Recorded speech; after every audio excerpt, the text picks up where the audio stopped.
2024-2025 പദ്ധതി അടങ്കലിന്റെ ഭാഗമായി അനുവദിച്ച പദ്ധതികൾ 2025 ജനുവരി 22-25 തീയതികളിൽ ഉത്തരവ് പ്രകാരം വെട്ടിക്കുറച്ചതായും ഇതുമൂലം SC/ST വിഭാഗങ്ങളിൽ ഉളവായിട്ടുള്ളതായി പറയപ്പെടുന്ന ആശങ്ക ചർച്ച ചെയ്യുന്നതിന് നടപടികൾ നിർത്തിവെക്കണം എന്ന ഉപക്ഷേപം പരിഗണനയ്ക്കെടുക്കണമെന്നാവശ്യപ്പെട്ട് സർവശ്രീ AP Anilkumar, professor Abid Hussain Thangal, Mons Joseph, Anoop Jacob, Mani C Kappan, Shrimati KK Rama എന്നീ ബഹുമാനപ്പെട്ട അംഗങ്ങൾ റൂൾ 50 പ്രകാരം നോട്ടീസ് നൽകിയിട്ടുണ്ട്.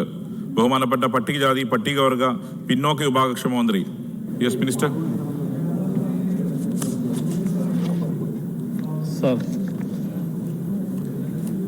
കേരളത്തിലെ ഇടതുപക്ഷ സർക്കാർ പട്ടികജാതി പട്ടികവർഗ വിഭാഗത്തിൻ്റെ പദ്ധതികളൊക്കെ തന്നെ കാര്യക്ഷമമായി തന്നെയാണ് നടത്തി വരുന്നത്. 2024-25 സാമ്പത്തിക വർഷം പട്ടികജാതി വിഭാഗത്തിന് 1370 കോടി രൂപയാണ് സാർ വകയിരുത്തിയിട്ടുള്ളത്. പട്ടികവർഗ വിഭാഗത്തിന് 657 കോടി രൂപയും ആണ് വകയിരുത്തിയിട്ടുള്ളത്. ഇതുപ്രകാരം ഈ വിഭാഗത്തിൻ്റെ പദ്ധതി നടപ്പാക്കി വരുന്നു. പല പദ്ധതികളും കേന്ദ്ര സർക്കാർ പദ്ധതിയുമായിട്ട് യോജിപ്പിച്ചുകൊണ്ടാണ് നടപ്പാക്കുന്നത്. ലൈഫ് പദ്ധതിയിൽ ഇതുവരെ 1,16,610 വീടുകൾ നമുക്ക് പൂർത്തീകരിക്കാൻ വേണ്ടി സാധിച്ചു. ഇതിനായി 1,561 കോടി രൂപ നമ്മൾ ചെലവഴിച്ചിട്ടുണ്ട് സാർ.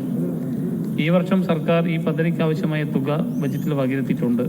ആവശ്യാനുസരണം പണം നൽകുന്നതിൽ ഭവന നിർമ്മാണം എന്ന ഹെഡിൽ ആവശ്യത്തിന് പണം ഈ ബഡ്ജറ്റിൽ വകയിരുത്തിയത് കാണുന്നു.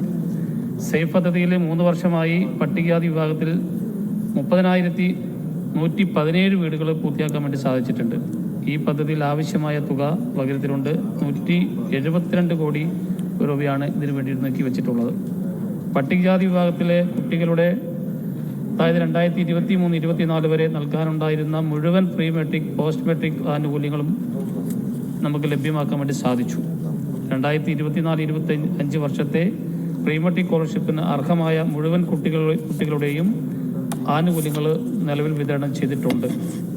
24-25 വർഷത്തെ പോസ്റ്റ് മെട്രിക് സ്കോളർഷിപ്പിന് കുട്ടികൾ അപേക്ഷ നൽകി വരികയാണ് സാർ. ഇവരുടെ അംഗീകരിച്ച അപേക്ഷകളുടെ ശേഷം വിതരണം നമ്മൾ ആരംഭിക്കും.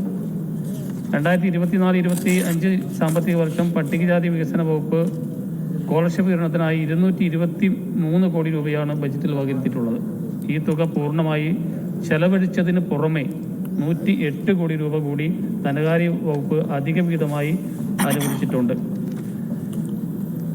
സ്കോളർഷിപ്പ് പൂർണ്ണമായും അംഗീകരിച്ചിട്ടുള്ള പോസ്റ്റ് മെട്രിക് സ്കോളർഷിപ്പുകളും വിതരണം ചെയ്തു വരുന്നു.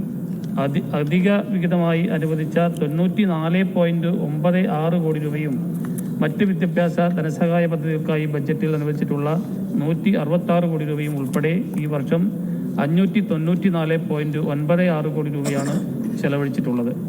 233 കോടി രൂപയുടെ സ്ഥാനത്ത് 594 കോടി രൂപ ചെലവഴിക്കുന്ന നിലയിൽ വർധനമുണ്ടായിട്ടുണ്ട് സാർ. പട്ടികവർഗ വിദ്യാർത്ഥികൾക്ക് ഈ വർഷം 72.3 കോടി രൂപ വിദ്യാഭ്യാസ ആനുകൂല്യങ്ങൾക്ക് വിതരണം ചെയ്തു. ലൈഫ് പദ്ധതിയിൽ പട്ടികവർഗ വിഭാഗങ്ങൾക്ക് 43,629 വീടുകൾ അനുവദിച്ച് നൽകിയിട്ടുണ്ട്. 802 കോടി രൂപയും ഇതിനായി അനുവദിച്ചു. സേഫ് പദ്ധതിയിൽ 53 കോടി രൂപ വകയിരുത്തിയിട്ടുണ്ട്. ലൈഫ് പദ്ധതിയിൽ തുക നമ്മൾ കുറച്ചിട്ടില്ല. സേഫിൽ 1,287 വീടുകൾ നമുക്ക് പൂർത്തീകരിക്കാൻ വേണ്ടി സാധിച്ചു. പട്ടികവർഗ വിദ്യാർത്ഥികൾക്ക് ആവശ്യമായിട്ടുള്ള സ്പെസിഫിക്കേഷനോട് കൂടിയിട്ടുള്ള ലാപ്ടോപ്പ് വാങ്ങുന്നതിന് ഏകീകൃതമായ 30,000 രൂപ ഇ ഗ്രാൻസ് പോർട്ടൽ മുഖേന വിദ്യാർത്ഥികൾക്ക് നേരിട്ട് അനുവദിച്ചു വരുന്നു.